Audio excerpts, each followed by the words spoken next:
Marconi School of Broadcasting canceled? This is the second time they canceled.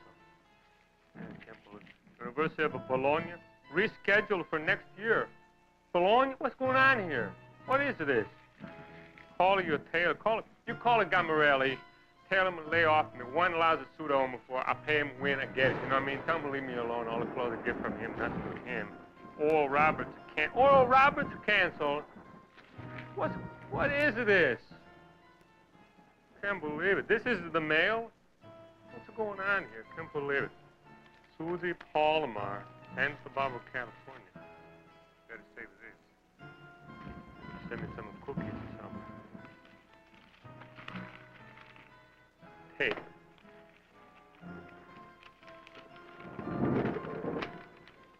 Dear Father Sarducci, on behalf of the Lecture Committee at the University of California at Santa Barbara, I would like to extend an invitation to you to address the student body on a date of your choosing. I'm enclosing a videotape of my school for your viewing. Looking forward to hearing from you soon. Susie Palmer, Events Coordinator. P.S. Please. Well, maybe. I think I could manage it. I think I could manage this one. Play it to me. Could be good.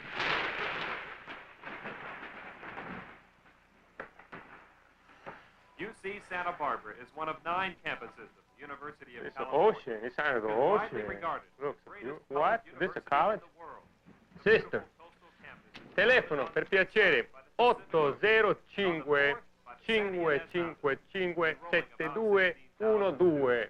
UC Santa Barbara is large enough to Subito. offer academic programs in more than 80 fields of study and small enough to limit class size to have a special concern for good teaching. There are 3 colleges on campus. The largest is the College of Letters and Science. Hi, this is Susie. I'm not home. Leave a message and have a nice day. Susie, this is Father Guido Sarducci calling. I got your wonderful letter. So nice sending that. And I got your tape to see your campus. It's beautiful. It's so beautiful. But, Don, you know, I'm so busy. Got so many things to schedule and that. But I'm going to try, me and my group, we're going to try our best, see what we could do to come to your place. We'll see what we could do.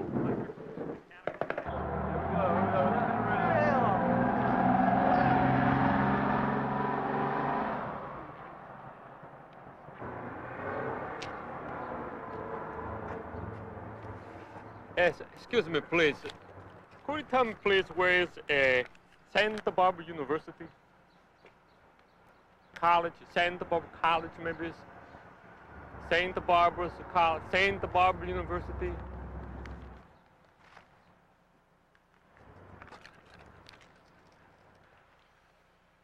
I think maybe it's this way. Let's go this way. I think pretty sure maybe that way.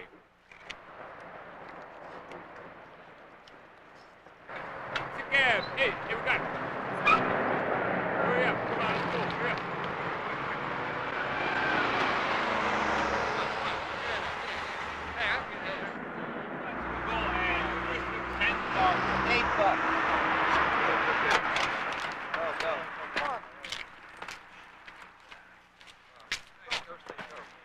$8 you want to take us to the university. We could rent a car for that. Let's rent a car. Yeah, Let's rent a car.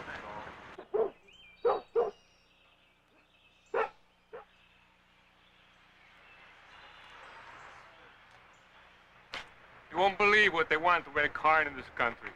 $8.95 a day. Wow. They give you 25 free miles, right? But you have to pay for your own gasoline. Nuts to them. That's what I said. There's got to be a cheaper way to get out of this college, you know. Yeah. No problem. We'll find a cheaper way. No problem.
right, that's right. It's more than wonderful for me to be here, Santa Barbara.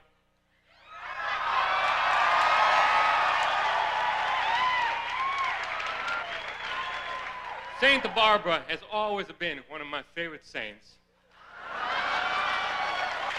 She's so pretty, you know. She's the prettiest saint. Everybody agrees with that. She's the prettiest saint of all the saints. And I don't know if you know this or not, but you know, she's the patron saint of manicurists. If you know, you have like hanging nails, split nails, cuticle problems, pray to Saint Barbara. She's your man.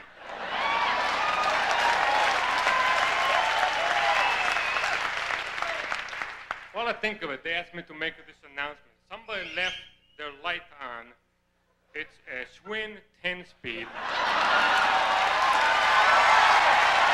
I don't know what the license plate number is, but, you know, the light's on.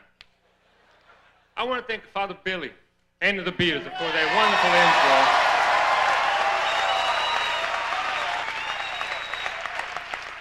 That's my new theme song. That's my new theme song. You know what it's called? Wipeout, that's right. And I love it, you know, especially in California, it's a perfect tune, you know what I mean? This is the first time I ever used it. I used to have another theme song I use all the time called Zippity Doo Dah.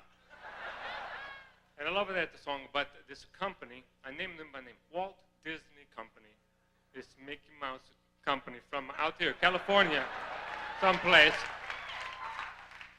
They say they own this song now, Zippity Doo Dah.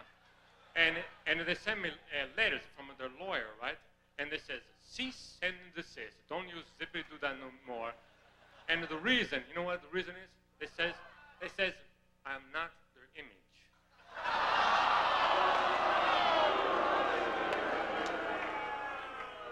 Goofy is their image.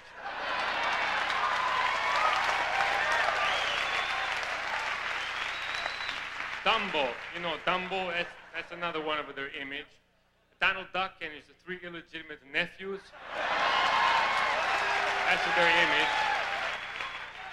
Where's their mother? That's what I want to know. I mean, I think they're his kids. You know, him and Minnie or something like that. He doesn't have no brothers and nephews. Come on, you know what I mean? They got these illegitimates and they're picking on me. Anyway, I use Wipeout. I don't care. I say I don't. I really do, because I love Zippity Doo Dah. Such a great song, and it's got so much tradition, Zippity Doo Dah. Originally, you know, it's so old.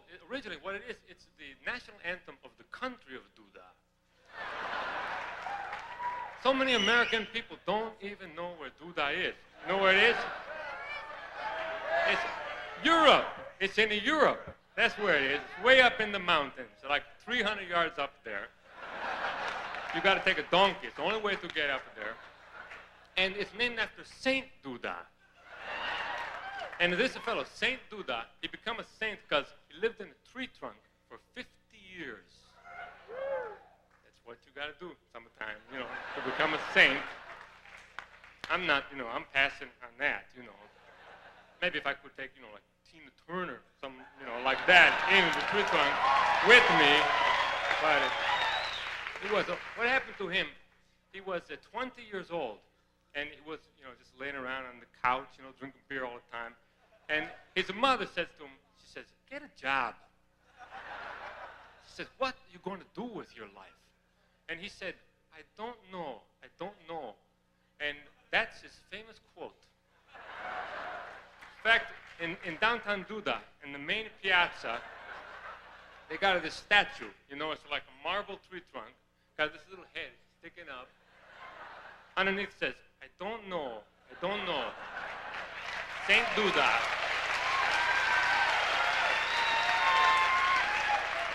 Anyway, he was 20 years old, right? And he says, Mom, what I'm going to do, I'm going to go to the woods to meditate, think about what I want to do with my life. He went to the woods, sat in a tree trunk, stayed there for 50 years. And you think, well, you know, why sainted? What's the miracle? The miracle is, you think the man was starved to death. But what happened was, animals would feed him. birds were dropping breadcrumbs and little pieces of veal. Squirrels would bring them artichokes. You know, they go, hey, Duda, carciofalo, prego, Duda. He would eat a little piece, you know, every once in a while he just, you know, a little like that, you know. Because he didn't need much food, because he didn't exercise, nothing like that. Anyway, 50 years, right, to the date, he left his home. All the people from the city of Duda, they came out there with the candles, like this Virgil they was having it for him.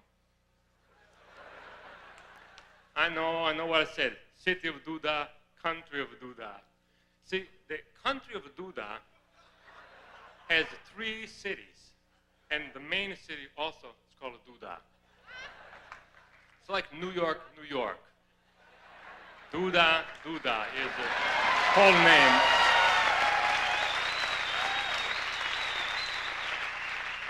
I don't know what the zip code is, but you write Duda, you know, you'll get it. Anyway, 50 years to the date, all these people with the candles, right? The man stands straight up, puts back his shoulders, and for the very first time, belts out the song, Zippity Duda. And the people were so moved, they become what's known as the Duda people. And these people are so laid back, they don't walk, they don't run, they skip everywhere they go. In fact, in downtown Duda, you know, they have on the crosswalk, it says, skip, don't skip. I know a lot about it because I went to summer school there one summer. Duda U is the name of the school. Was it easy? It was so you could imagine, you know. I got an A, didn't even buy a book. I know I went to this one class. I remember this professor asked me some question, you know. I don't remember what the question was, but I remember my answer. I said, I'm very sorry. I have no idea what the answer is. He says to me, I see your point. I buy that. Pretty soon everybody starts cheating off me.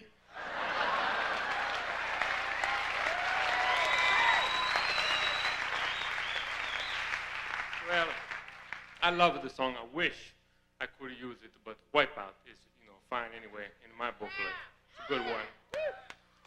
I like most songs, you know, all different kinds of music in that. Just a couple of songs that I hate. One song I hate, I used to love it. It's called 100 Barrels of Beer on the Wall. You know this song? Everybody knows it in America. I didn't know it. I heard it the first time like 3 years ago. You know, I thought, this is a really clever tune. You know, this is great. I started all the time, you know, trying to get it going at parties and that. This one guy once, he pulls me over, you know, to the corner, says, come here, I want to talk to you. I go over there, he says, you know, it's not too cool to sing 100 bottles of beer on the wall all the time. He says to me, that's a song made for buses. Excuse me, please, you know, hey. But I found out, you know, it's only for chartered buses. I tried singing it on a city bus. Another song I hate. Happy Birthday to You. I always thought, who is the brilliant person who wrote the lyrics for Happy Birthday to You? You know what I mean? Kind of redundant. Maybe the same person wrote 100 bottles of beer on the wall, you know? And Happy Birthday to You, you think that it's a short song until it's your birthday. Then it seems to last forever, you know?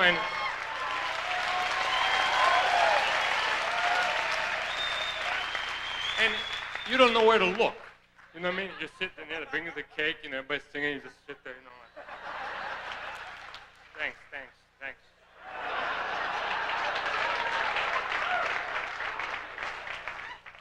Another thing I hate about birthdays is the cake and all of the candles. You know, when they bring in the cake. And I think the only people like candles on the cake is the little kids. And they hardly get any. Like it's not fair, you know, a little kid, 4 years old, 4 lousy candles. father says, "Can you do it, Tom?" He says, "I think I could handle it, Dad, no problem."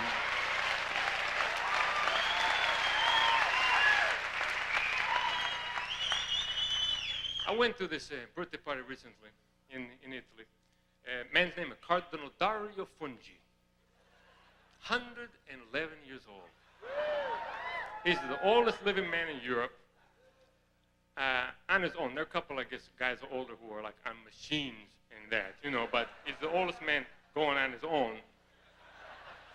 111. They bring out this cake, right? 111 candles. I says, "This is great. This is going to kill a man. I got to see this, this is it." But he did it. He did it. It blew them all out. And I think the reason was he was so excited.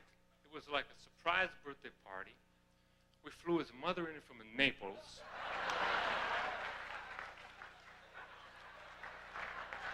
Little short woman. She looked like E.T. You remember when they dress up E.T. in the dress and that? If they put a black dress on E.T., you would have Mrs. Fungi in person. And what was so amazing to me, she looked more like his sister than his mother. And I think they said she's 130 years old. And the difference between somebody like 11 years old and somebody 30 years old, pretty great. But between 111 and 130, could hardly tell. It's like there's hope for all of us, to know that once we're past 100 years old, we're not going to age too much. The two of them, they look like beef jerky.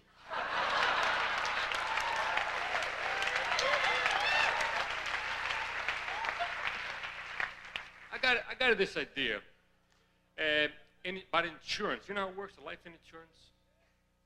Maybe you've been approached. I don't know. If not, you will be eventually, probably very, very soon. As soon as you get jobs, And insurance men have a way of finding out when somebody gets a job, that they're over there knocking on your door, But how it works is they charge you by how old you are and how much longer you have to go. It's all based on statistics. And right now, Western world, man, on the average, people are, dropping off the boat all along the route. But when you average it all out, a man in the Western world lives to be 74.2, woman 78.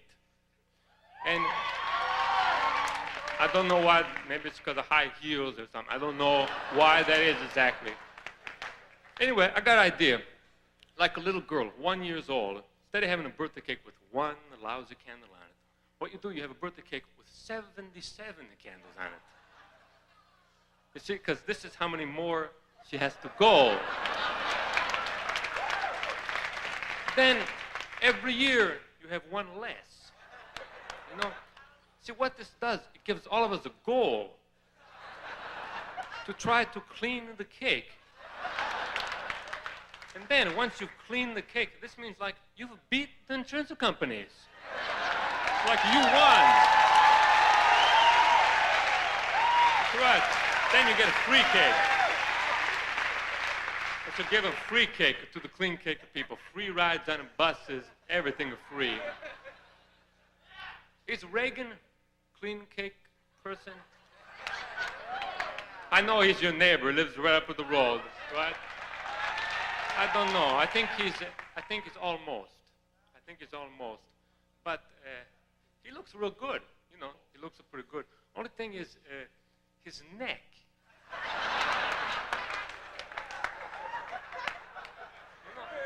His neck looks like it's in his 90s.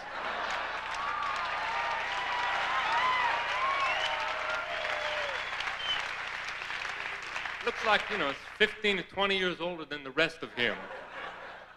I never understood this, and what I figured is, maybe it was born first. I could see his father at the hospital, He goes in and he says, "Doc, a boy or girl?" Doctor says, "I don't know how to tell you this exactly, Mr. Reagan, but it's a neck."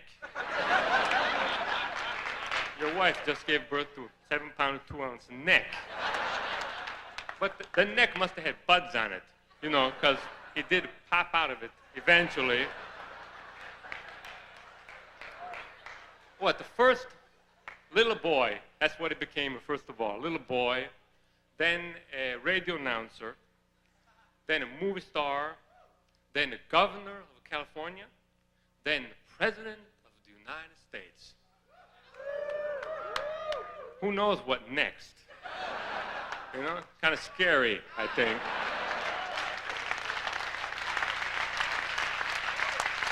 Maybe Pope. You know, Pope Gipper is what they would call him. Gipper one, you know. I seen him on TV recently. Was at the White House. Was getting off a helicopter. He came from Camp David. He got off of the helicopter. His neck was flapping in the wind. Every once in a while, you could see his tie. You know what I mean? Say, there it is. Oh, there it is again. There it is. There it is again. The man must have to do a headstand to tie his tie in the morning. Well, he didn't give no speech when he got off of the helicopter. I wish he did. I love his speeches, you know. And his favorite speech of mine of all time was a while back. It was before the Joint Houses of Congress. And what it was about was the Central American threat. It was so heavy, you know. He made it sound like Central America was going to attack you tomorrow, you know. Ooh. And the best part of the speech was he looked straight into the camera, you know, as only he can, you know. So dramatic, you know. He looked straight into the camera. He says, "Ladies and gentlemen, Central America is closer to Texas than Texas is to the state of Maine."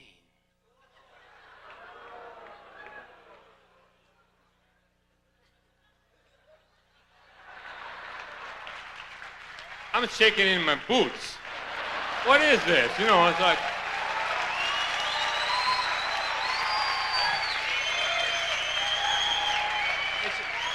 you know, it's like, should we trust them with this? Let's get out the globe and check it ourselves. You know, and you get out the globe, you know, you go Central America, Texas, Maine. God damn, he's right, you know. It is close. Look, you know. God damn, what do you know? Whole idea of his speech was your neighbors are just too darn close to you. Too bad, you know. Anyway, what I was thinking was, if I was Ronald Reagan, I wouldn't be so afraid of Central America. I would be afraid of Canada. Ladies and gentlemen, I check it out myself. Canada is closer to the United States than Santa Barbara is to Reagan's ranch.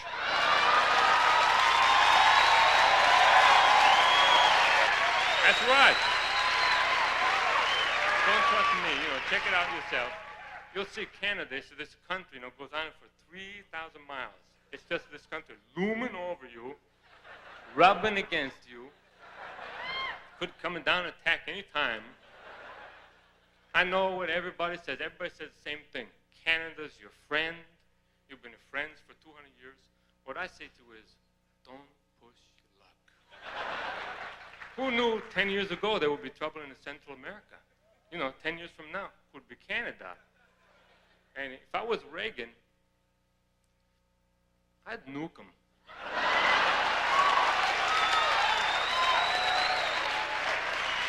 Don't take no chances. You know, they're too close, just too darn close. One nuclear bomb, downtown Toronto, you know. No problem, no more. Make Canada safe for the United States, you know. I read this fact once. Maybe you heard of this. It says you could take all the Chinese people, line them up before abreast, march them into the sea, and they would never stop. Have you heard of this? They would never stop. I think what it means is, you know, there's so many of them I guess they would be multiplying in line. Maybe, they're going to go into the sea. They would have bathing suits on. It's kind of erotic in that, Never stop. Anyway, Canada, on the other hand, Canada has an entire population, 180,000 people.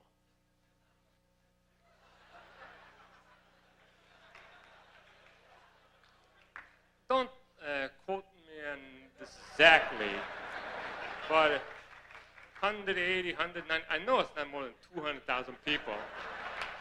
Anyway, you could line up with the Canadian people, march them into Lake Erie. Would take like an afternoon.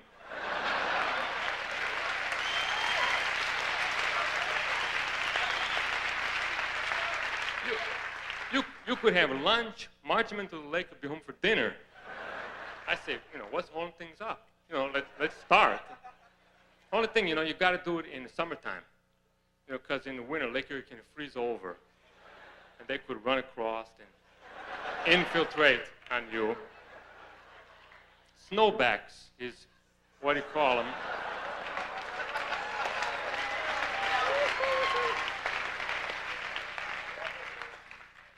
Well, you've been terrific, to invite me to your college, and I've been here a couple of days. I've been having a wonderful time.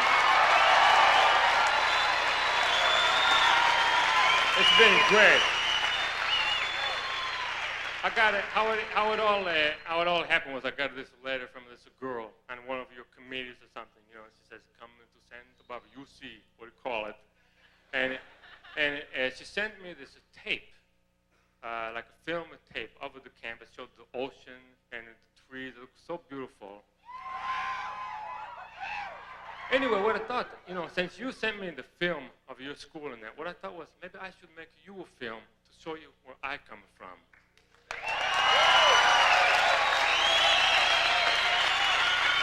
And that's what I did. And I'm going to show this to you now.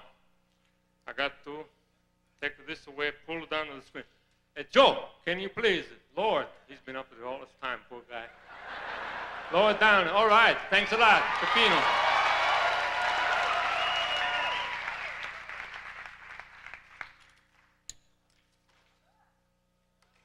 Okay, that's it, all right.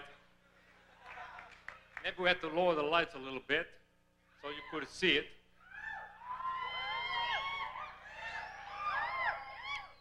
Okay, Sal, you could roll it whenever you're ready. Hello, everybody, from the Vatican City. I'm your tour guide, Father Guido Sarducci, and I'm going to show you around my place. Vatican City is a sovereign state, but size-wise, it's more like a college campus than an independent country.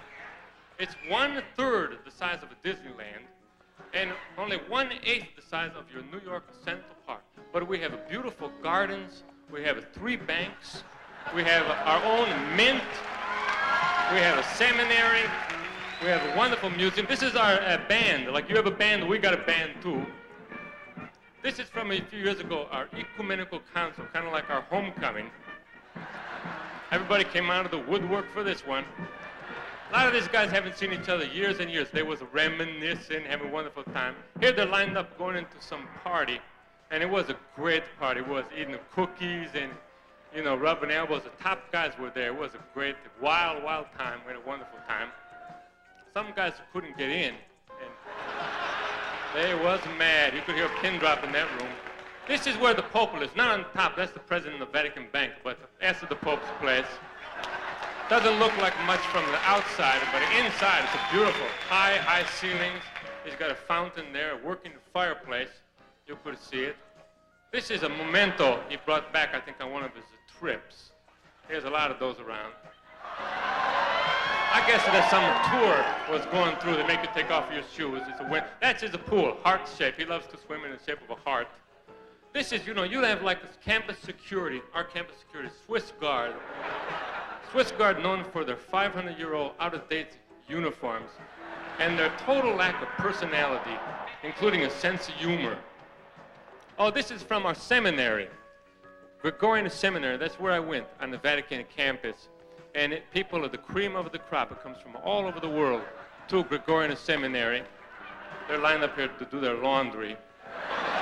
There's only 6 washing machines. We ought to get more. First thing you come to seminary and they make you get a haircut. Italian barbers are supposed to be great, you know, but not at Gregorian. They're butchers. They probably shave off his eyebrows even. I talked to some American seminarians who were there, asked them after the first year what it was like, and here's what they had to say. I enjoyed it. Sometimes, a lot of times I hated it, but it was really good. I like the, I hate to say that, but they're all right. I like it. It taught me a lot. If I had it to do over again, I'd do it. This is a factory underneath the Vatican where we make the bingo cards. 50 cards every sheet, and it's going 24 hours a day. We cannot keep up with demand. Bingo, bingo, bingo. It just keeps up all the time. It's great. This is me outside of my office of L'Osservatore Romano. That's my secretary over there. Take the letter, Maria. These are a couple of my colleagues help me on my gossip column. They sneak in a lot of places. They got their own lenses and everything.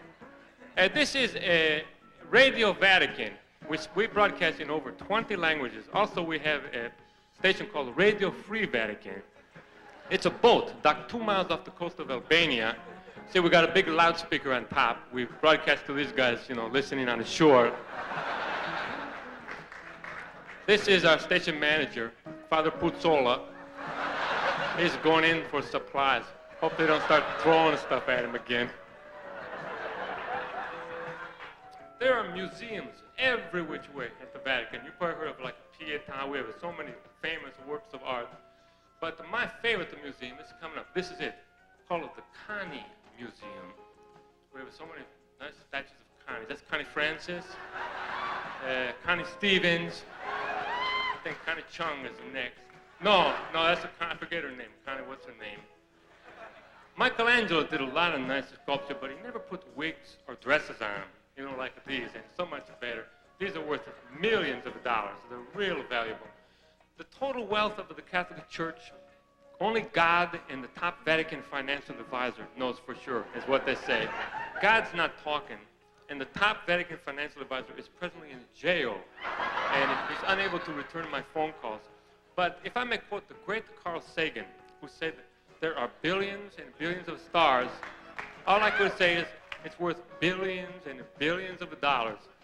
Churches, we own over 300,000 parishes. We own hospitals, orphanages, schools. We have 8,000 universities, thousands and thousands of high schools, elementary schools. Think of all these schools, all like the basketballs they have. If every school has like 15 basketballs or soccer balls, you know, in South America they have soccer balls, you could figure it out, you know. It's so many. That's what I did. I figured it out.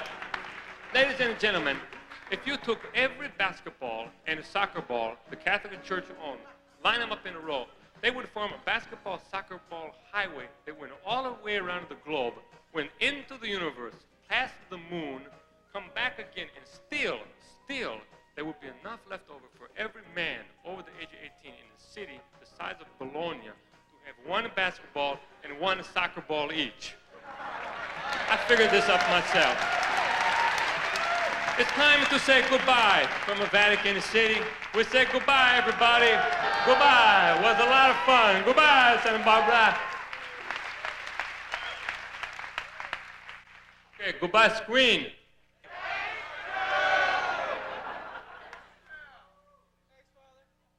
Hey, maybe put this on. Let me see. Oh, this over here. I want to hip you to this. You've probably seen, you know, I talked about L'Osservatore Romano, my newspaper. My newspaper is mostly circulation within Vatican City. There's 1,000 people live in Vatican City. Circulation, as you might imagine, is not great. We wanted to branch out a little bit. What we did, we started a new magazine. It's coming out next month. Please watch for it. It's called Vatican Inquirer. Coming out next month. Be sure to look for it. It's great. The top story is very, very interesting. It's called Changing Your Socks Can Harm Your Health. There's another great article here. It's entitled, How to Build an Emergency Umbrella.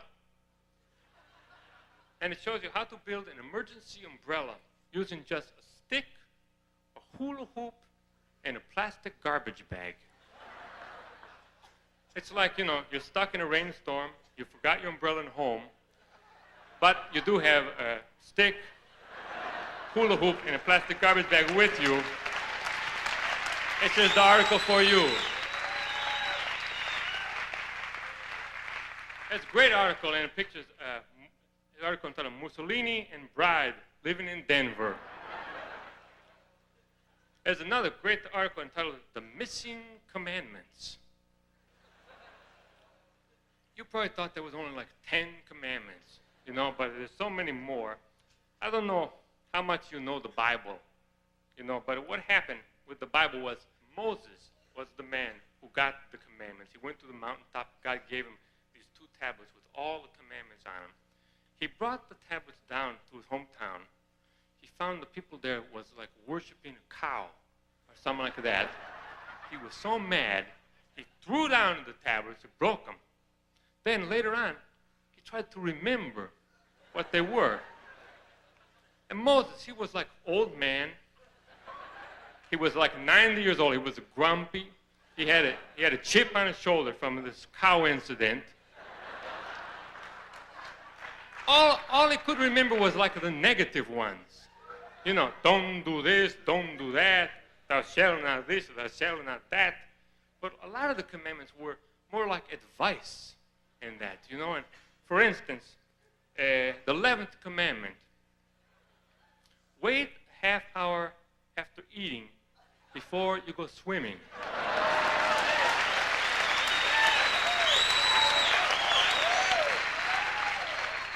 You probably thought this was just something your mother told you or something, was God.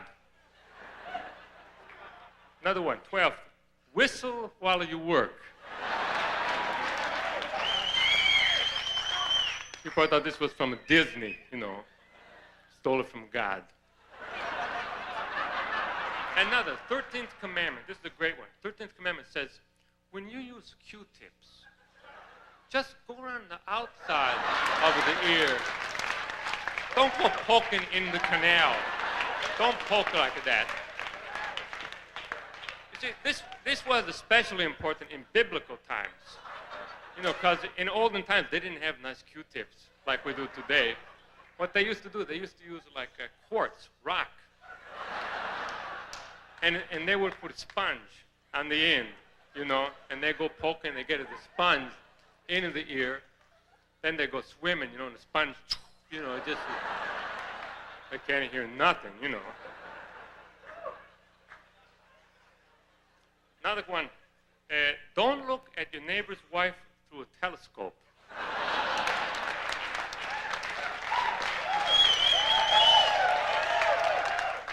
That's one of them I have been breaking myself. I must admit it, but no more. Might use binoculars, but it doesn't say nothing about binoculars. That's the weasel there. You could always weasel around these. If you know what you're doing. There's another great article in here. It's going to be every month. It's about dream analysis. Do you know about dream analysis? It's like what you dream, it like represents other things, is what it is. And there's this column. It's by a fellow named Father Dr. Bob. And this fellow, Father Dr. Bob, he's a Jesuit psychiatrist. He's a priest and a psychiatrist both. And he analyzes dreams. The first issue is got a dream. It's written a letter from this monk in Perugia, Italy. And he writes that he's always dreaming that he's a banana. He dreamed he's a banana, and he's chasing this donut down the street.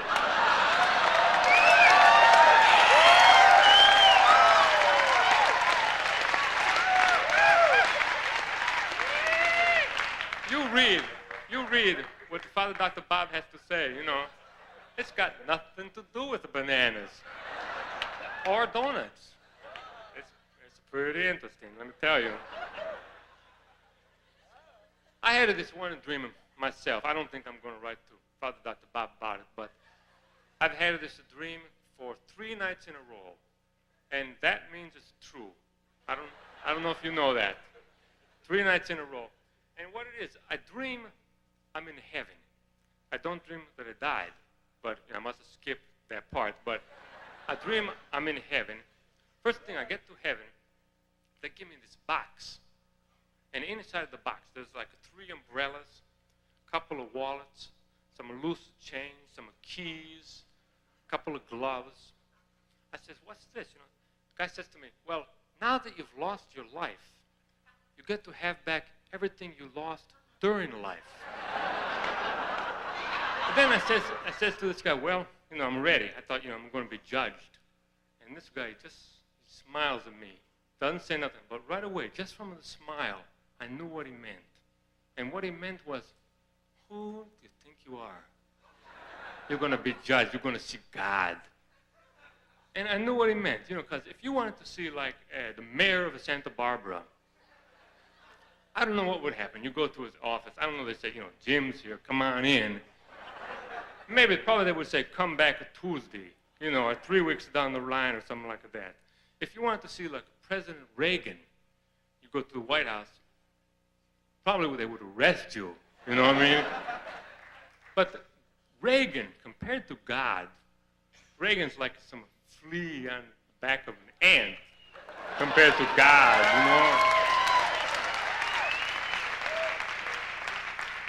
the president of one country on some third-rate planet in a second-rate galaxy someplace. God has got the whole world in his hands, like the song says. Everything. Anyway, this guy says to me, he says, you do get to see God, but you have to wait 8 years. 8 years. And then he says, and you're in a group. 15,000 people in my group. 50, it's like going to see Bruce Springsteen or something, you know what I mean? And he says, and your appointment is for 8 in the morning. I remember thinking, boy, I hope I don't oversleep for that one. Better set 2 alarm clocks, But the great thing is, you get to stay in heaven till your appointment comes up. And heaven was so beautiful. Everything was big. That's what impressed me so much. Everything was giant. Like they had trees, make redwood trees look like toothpicks. You could not see the tops, I walked down this path. They had vineyards. They had grapes the size of oranges. They had oranges the size of watermelons. They had watermelons like Volkswagens. Big. Everything is so big. And then I look down this path. This beautiful girl is walking towards me.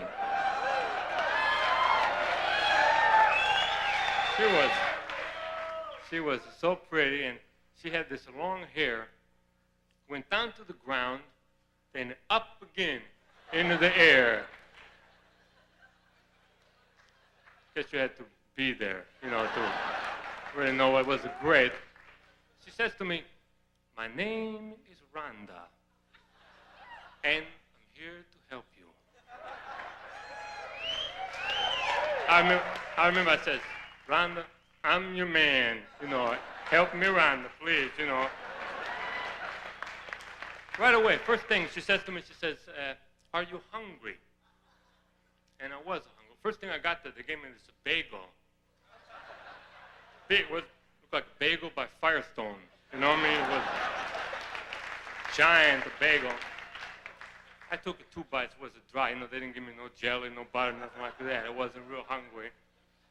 And I said, yes, I am hungry. She says, come with me. We'll go to this restaurant. Restaurant? I would not call it a restaurant. You could have seen this. It was like rolling clouds covered with grass. As far as you could see, it was like grass-covered clouds. And these tables underneath these giant trees. Waiters were there, dressed in tuxedos, sitting on top of zebras. You could hardly tell where the waiter stopped and zebra began. It was like a zebra man something like that. We sat down at this table. This waiter trotted over to us. He comes over and says, "And what would you like to have this morning?" I says, "Well, I think I have some orange juice. I have an egg. I didn't want to order 2 eggs. You know, 1 egg, probably, you know. You could drown in the yolk or something, you know. 1 egg." I says, "Bacon. Usually I don't eat bacon, you know, because of the nitrates, but I figure I'm dead. Might as well live it up, you know."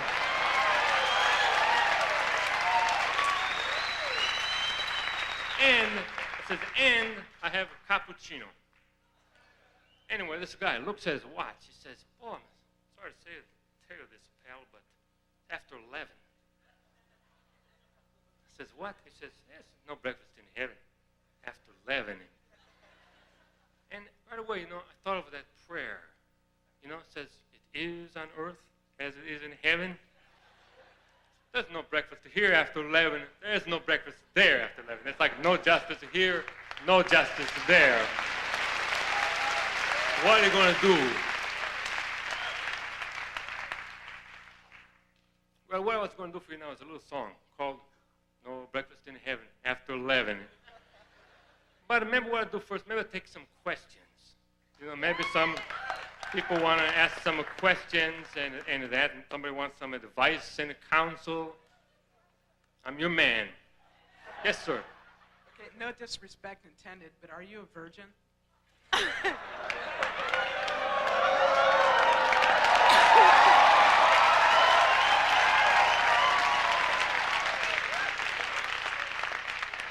I don't know what you mean by no disrespect. I don't know if it, I don't know in your mind if it would be more disrespect if it was or wasn't.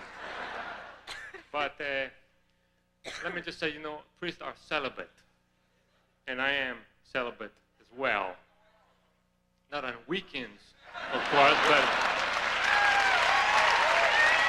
Monday, Tuesday, Wednesday. No, it wasn't. It's a joke. Joke. I am a celibate. And you should be too, I think. Yes, sir. Father, can you help me? I'm seriously confused. As a child, they told me, you know, save yourself until you're married, and I just recently found out that the Pope says that even when you're married, you can't have sex unless you want a child. Right. That's Why? right. Why is that? Well, because sex is only for procreation, is the rule. And what I think is, you know, if sex is only for procreation, it only seems right to me that eating should only be for nutrition.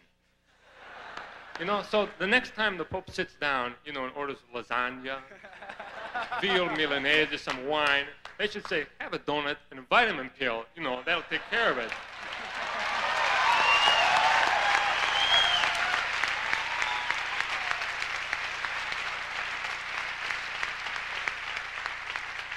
Yes, sir. Father Guido, I'd like to know just what is wrong with masturbation.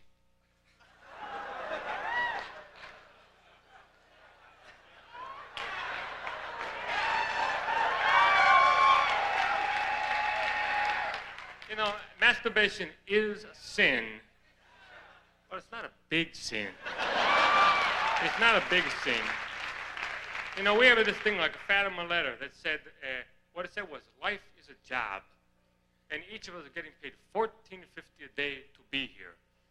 And what happens when you die is you go before God and He gives you all the money you earned over the, you know, $14.50 a day times every day you earn. You have all this money in front of you. Then you have to pay for your sins. And it's like stealing hubcaps, maybe like $100. Masturbation, 35 cents.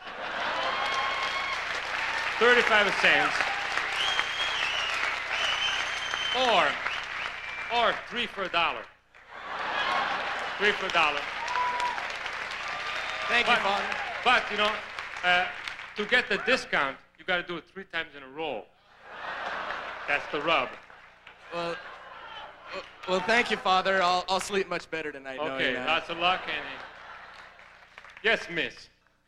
Well, Father, I know you're celibate and everything, and I don't know how much television you watch or how many magazines you read, but I was curious as to what you thought of the singer Madonna and the model Christy Brinkley and who you like better.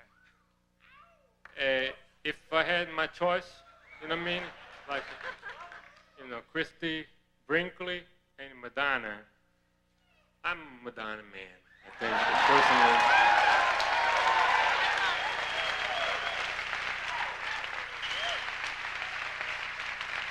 Yes, sir. You have to be the last one. How you doing? Fine, how are you? Fine. I wanted to know, I'm taking a class in theology right now, and how do you reconcile faith and reason? How do I reconcile faith and reason? Well, not everything is reasonable. That's how I reckon with it.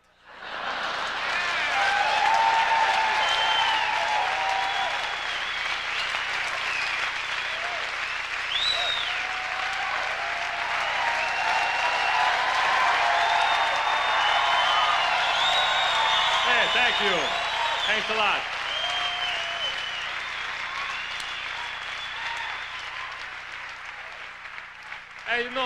Hey, I said it before, I was going to sing the song, no breakfast in heaven after 11. And I think I'm going to bring Father Billy and the Beatles back out here, to do a song. Come on out, you guys.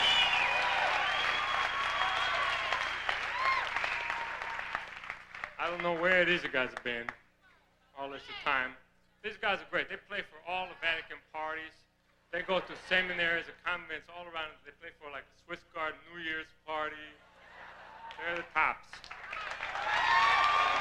What's it going to do? No breakfast in heaven after 11. I think we'll do the other song. I think it's better, And I'm going to take my cape and turn it inside and give it a little more color. We're all black and white. Thanks, guys.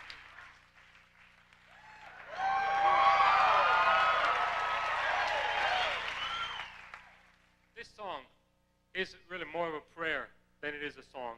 And God, wherever you are, I hope that you're listening.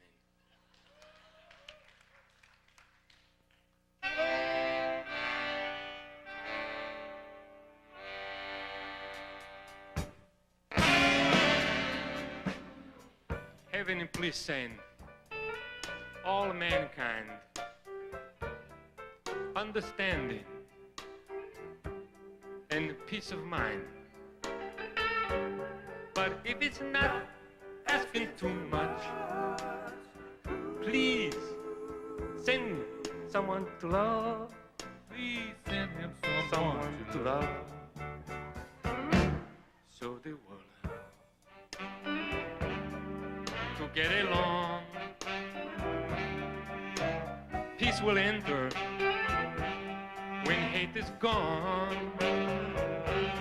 But if it's not asking too much, please, please send me someone to love. Please send me someone to love. I look around and see the world, all its problems, and my answer is always the same. That unless man was sinning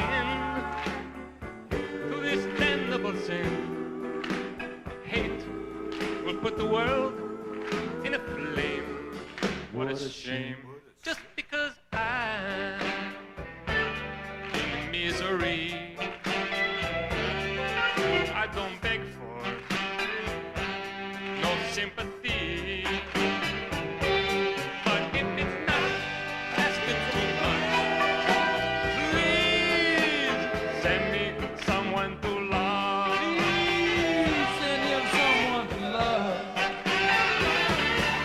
If it's not asking too much, please send me someone to love. Please, please, please. Oh, God, please, please, please. I don't care if she's short. I don't care if she's tall, if she's skinny, if she's wide. I don't care what she looks like. It's not like I'm asking for like the Doublemint twins, something like that. It's not like I want the homecoming queen. I'm not even asking for any of the attendants. I don't care what she looks like. I don't care what's her astrological sign. I don't care what's her blood type. I don't care, if she paint her toenails, anything like that. I don't care what she looks like. Please, God, please send me anyone to love. Please, please, please. Please, God, please.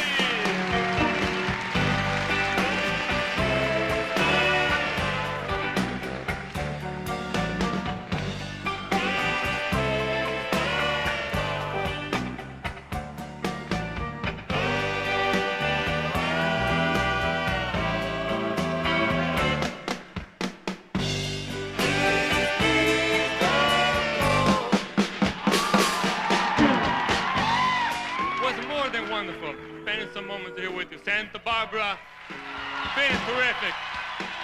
Ci vediamo dopo. Grazie tanto.